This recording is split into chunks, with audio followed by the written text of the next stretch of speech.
On 15th October, the Supreme Court of India put out a statement. It said that the Collegium recommended the transfer of Justice Atul Sreedharan from the Madhya Pradesh High Court to the Allahabad High Court. In August 2025, the same judge, Justice Sreedharan that is, his transfer was recommended to the Chhattisgarh High Court. Yesterday, the Collegium revised it and recommended that Allahabad High Court is where Justice Sreedharan will go next. Sounds like a routine transfer, right? No, not quite. What did raise eyebrows was this. The Collegium specified its reason for revising this recommendation of the transfer. And that reason for revision was a request from the Modi government, a request to change the High Court to which Justice Sreedharan would go next. A section of people online believe that this is the government's way of trying to punish an honest and upright judge. So who exactly is Justice Atul Sreedharan and why has his revised recommended transfer become a talking point? Hello and welcome, I'm Shubham Chauhan. Let's get started. Now, let's first understand the basics and get the theory out of the way before we, of course, come to the case of Justice Sreedharan. This proposed recommendation was made by the Supreme Court Collegium. The Collegium is the body that appoints and transfers judges to the Supreme Court and High Courts in India. It's a 5-member committee. In the case of the Supreme Court, the Chief Justice of India heads it and comprises 4 other senior-most judges of the top court. On a High Court level, the Collegium is led by the Chief Justice of that High Court and then 2 other senior-most judges of that High Court. Currently, this is how the Supreme Court Collegium looks like. The head is Chief Justice of India Bhushan Ramakrishna Gavai. 4 other judges part of this collegium include Justices Suryakant, Vikramnath, J.K. Maheshwari and B.V. Nagaratna. Now, the Supreme Court Collegium recommends the names of judges to be appointed to the apex court or even transferred. So, opinions of the senior-most judges are taken into consideration, their merits are examined and then the names are shortlisted. These shortlisted names are then sent to the Union Government, the Law Ministry. The government then conducts a background check into these candidates, which is essentially an inquiry by the IB or the Intelligence Bureau.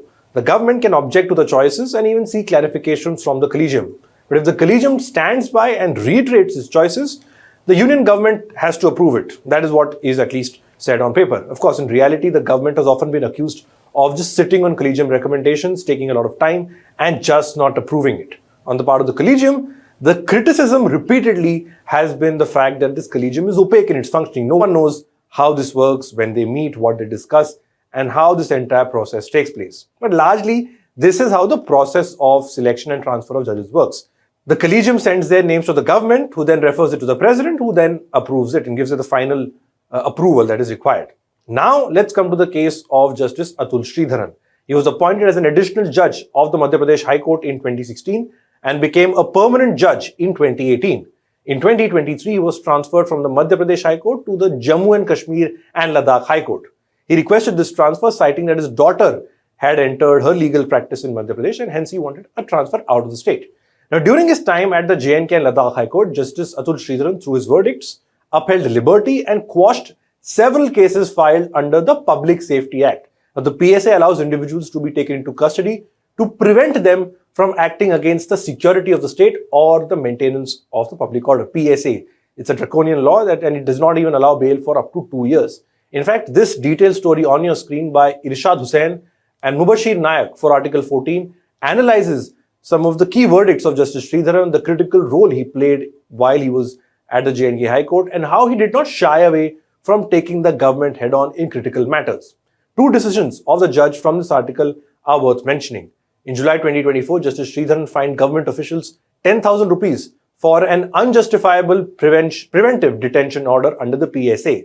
In April 2024, Justice Sreedharan accused the government of trying to psychologically overawe courts by claiming national security, nationalism, allegiance to Pakistan, radical Islam, and secession of J&K from India, rather than focusing on the facts of the case. And as it turned out, Justice Sreedharan was transferred back to the Madhya Pradesh High Court in March 2025.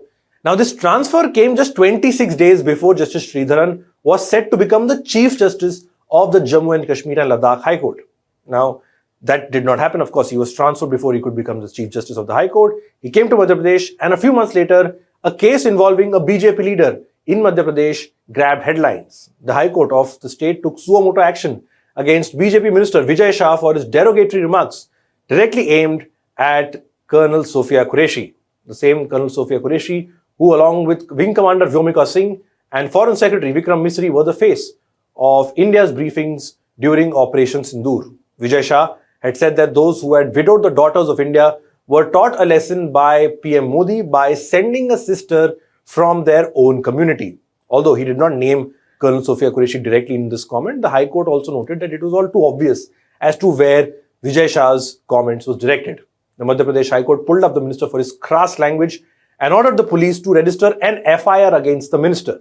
This matter was heard by a bench which included Justice Atul Sreedharan. Now, fast forward to August 2025. On the 25th of August, the Supreme Court Collegium recommended the transfer of 14 judges. This included Justice Sreedharan, who was recommended to be transferred from the Madhya Pradesh High Court to the Chhattisgarh High Court. On Monday, the union government cleared 11 of these names. 3 were not cleared. As for Justice Sreedharan, the government requested the Collegium to reconsider it. The Collegium did reconsider and then recommended Justice Sreedharan's transfer to the Allahabad High Court instead of Chhattisgarh High Court, which they had recommended earlier. So, a third transfer for the judge in 2 years. Now, a couple of things to note here. The Collegium revising the transfer recommendation of a judge is not new. But mentioning the reason why it is doing so is what is grabbing eyeballs, and it's almost unprecedented. And in this case, the Collegium stated that this changing or the revision of the transfer recommendation of Justice Sreedharan was after a government request. Now, let's look at why Allahabad High Court was possibly recommended for Justice Sreedharan, and that's an interesting point to note. You see, currently Justice Sreedharan is the senior most judge at the Madhya Pradesh High Court, and thus he is also a member of the High Court Collegium of the state. Had he been transferred to the High Court of Chhattisgarh, his original transfer that was, he would have been the third senior most judge of that High Court, and he would have, of course, remained a member of the High Court's Collegium. Now, at the Allahabad High Court, he is likely to be the 7th senior most judge, and as a result, he will not be part of the High Court Collegium. This downgrade in the seniority hierarchy, pushing him down the list of senior judges further, so that he can't even be a part of the High Court Collegium, that as I say in picking judges, is something that legal experts have pointed out, claiming that his outspoken and no-nonsense approach as a judge has now come back to hurt him. And this was allegedly the reason why the government is picking Allahabad High Court or recommending Allahabad High Court as Justice Atul Sreedharan's next stop. What do you think about this revision in transfer done by the Supreme Court Collegium? Do let us know in the comments. That's all we have for this report. Thanks for watching.